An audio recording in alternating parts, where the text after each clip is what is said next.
It is pretty eerie every time I drive under that overpass, knowing what happened just a year ago. The power to New Orleans had been lost. Hello? Hello? Hello? Anybody in here? And the pumps to rid the bowl-like city of water weren't working. So in places like this section of Interstate 10, drivers were getting stuck. Nobody in here. Nobody in here.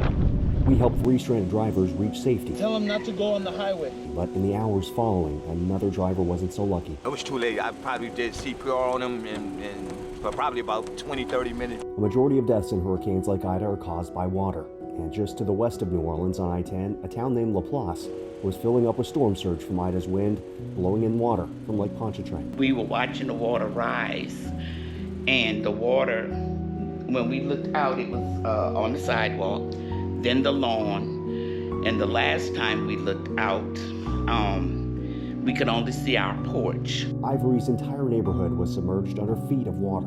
Her neighbor, Will Edwards, had been checking the water levels on his motorcycle in the garage. I had to ram the door open, not realizing that all that water forced me back against the closet wall.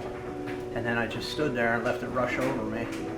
By the time I went back to the bedroom to get Mamie, she was standing up in the bed. You couldn't see the mattress anymore. Will grabbed his dog and they spent the night in the attic. Heard people firing shotguns to signal the airboats that was going around for rescue.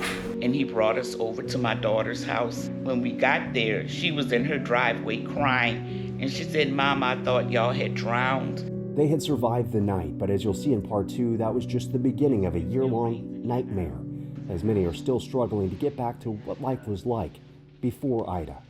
In Laplace, Louisiana, I'm Jonathan Petramala for WeatherNation.